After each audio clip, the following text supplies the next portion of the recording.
Avesso. Hoje conversando com o Dr. Marlon Reis.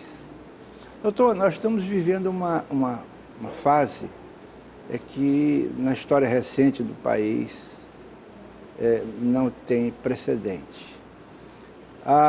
Fala-se até na ditadura do judiciário, mas a judicialização da política é um fato. Ao ponto, não sei se extremo ou não, do ministro impedir a nomeação, ministro do Judiciário impedir a nomeação do Executivo. Eu não sei até onde isso procede, é apenas a visão de um jornalista leigo no assunto. Mas essa judicialização da política, como é que o senhor olha isso? Essa interferência muito forte do Judiciário no processo eleitoral, muito forte no processo eleitoral e no processo executivo. Como é que o senhor está olhando isso? Américo, eu acompanhei isso como testemunha a partir de um lugar privilegiado. Quando o senhor diz isso, esse pronome se refere a quê? Esse processo de judicialização. Sim. Esse crescimento da importância da palavra da justiça dentro do universo político. Eu acompanhei isso de dentro digamos, no olho do furacão, pelo seguinte: nesses últimos 20 anos, eu dediquei a minha vida a que isso acontecesse, a que o judiciário viesse para esse campo. Mas por quê? Porque o judiciário opera como um árbitro. E a política não pode ser um lugar sem árbitro. Nós temos que ter a quem recorrer, sem ser pela força das nossas próprias mãos, em caso de desequilíbrio da partida. E isso começou no final da década de 90, quando foi engendrado um movimento no qual eu me incorporei para dar à justiça eleitoral poderes para caçar quem compra votos. Parecia um movimento tímido. Poucos observaram o que aconteceria. Na verdade, o que nós fizemos? Uma lei de iniciativa popular que introduzia na legislação artigos que davam poderes para a justiça caçar quem compra votos. E também quem pratica esses desvios da máquina pública, chamada condutas vedadas aos agentes públicos. Como essa agora que o prefeito está usando na... Como essa que nós estamos atribuindo, essa conduta que nós estamos atribuindo ao prefeito. Então, o que nós fizemos? Passar para a Justiça Eleitoral esse poder que ela não tinha antes. Muito tempo depois, 10 anos depois, nós empoderaríamos muito mais ainda o Judiciário, com a lei da ficha limpa. São regras voltadas não diretamente para os candidatos e para a sociedade, é para o Judiciário, para a Justiça Eleitoral, comandos que a Justiça Eleitoral deve observar no momento de registrar candidaturas. Então, eu já disse isso várias vezes falando em encontros de presidentes de tribunais. Pelo menos 2 ou 3 vezes, eu já estive em colégios de presidentes de tribunais eleitorais e eu tive a oportunidade de reafirmar isso. Eu sempre falo isso quando eu estou diante das maiores autoridades da Justiça Eleitoral. A Justiça Eleitoral recebeu esse poder da sociedade, que foi às ruas coletar assinaturas para pedir que o Judiciário cumprisse esse papel. Até o final da década de 90, a Justiça assistia de braços cruzados tudo isso. Comprava-se voto abertamente no meio da rua.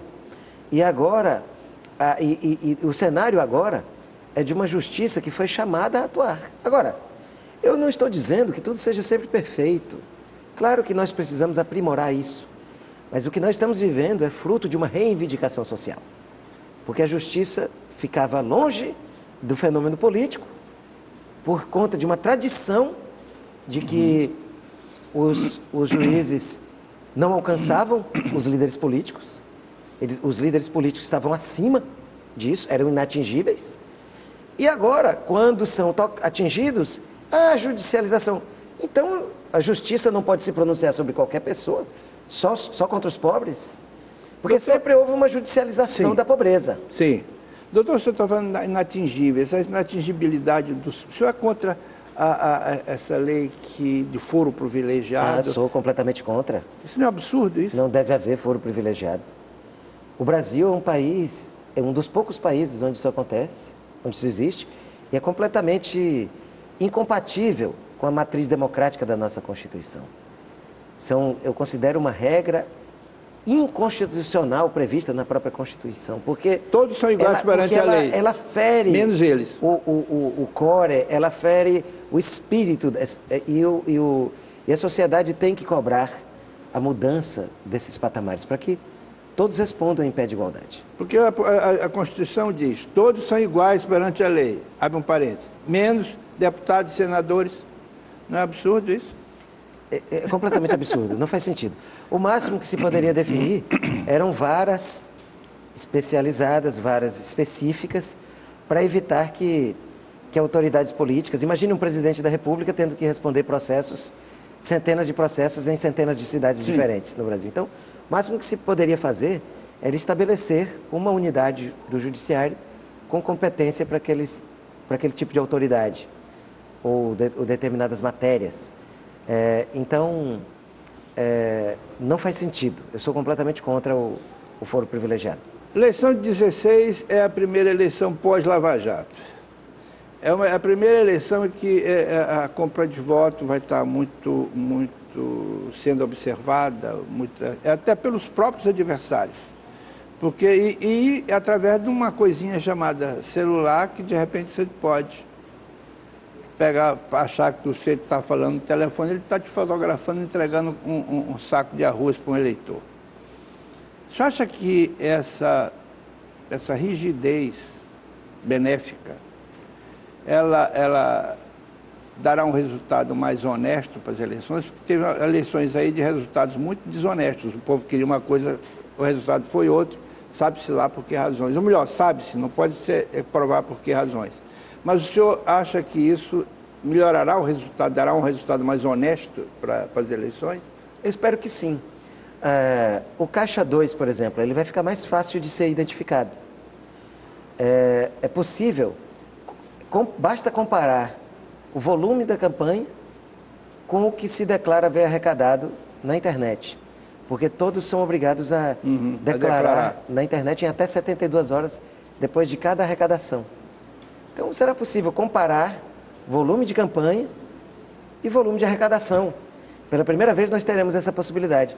E o maior fiscal é o eleitor. O próprio eleitor pode cumprir esse papel. O grande fiscal, doutor, desculpe a ironia, mas o grande fiscal vai ser o opositor, que está todo dia para tirar um. Não há dúvida disso, não há dúvida disso.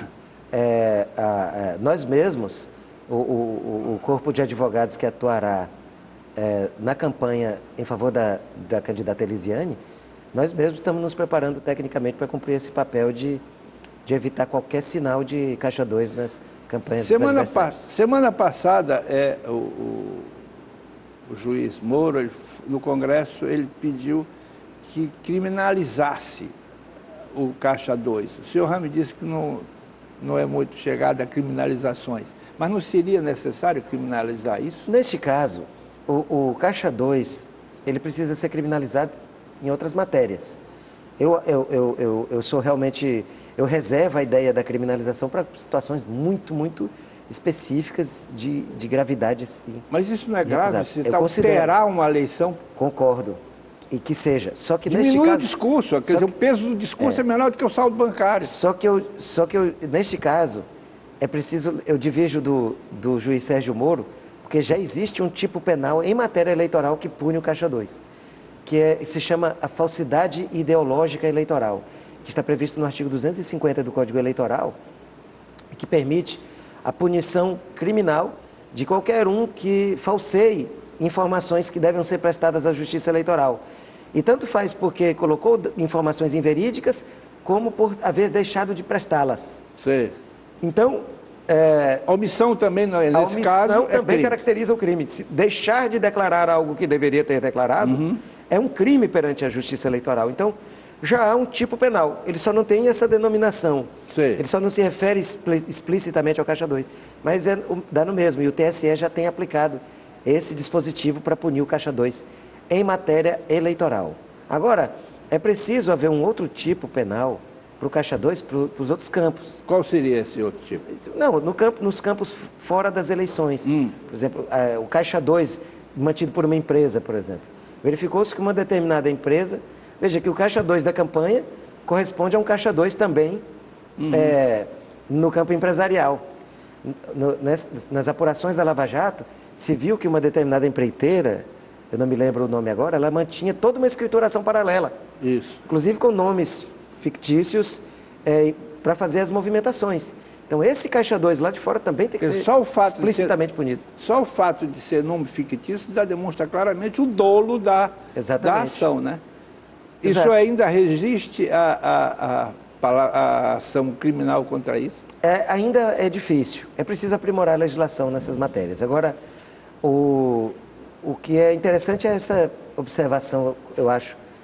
O Caixa 2 externo à política, ele se comunica com o Caixa 2 da política. É esse dinheiro que circula no universo não declarado, não transparente, mas que eu vejo com felicidade o Brasil dar passos no sentido de aprimorar ou a legislação ou a interpretação jurisprudencial nessas matérias. Porque agora o gasto nas próximas eleições, ele corresponde a 70% do que foi declarado, não é isso? Na eleição anterior. Por exemplo, eu agora só como exemplo, não tem nenhuma implicância pessoal minha, embora confesse que tenha vários, essa não é. Mas, por exemplo, o prefeito atual, ele candidato à reeleição, ele tem que gastar apenas 70% do que ele declarou na semana.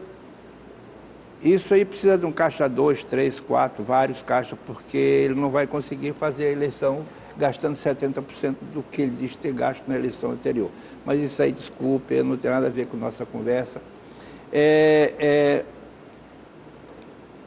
O senhor acredita, então, que a lei, dessa lei da ficha limpa, do Caixa 2, Pereira, isso resolve? Não resolve, mas melhora. Por quê? Porque nos dá ferramentas para lutar pela lisura no processo eleitoral. O senhor acha, por exemplo, a rede entrou agora com uma série de processos. Espera-se uma certa agilidade, perde a sentido se demorar muito. Os prazos, a tradicional lentidão da justiça, isso não gera um pouco de angústia? O senhor responde no próximo bloco.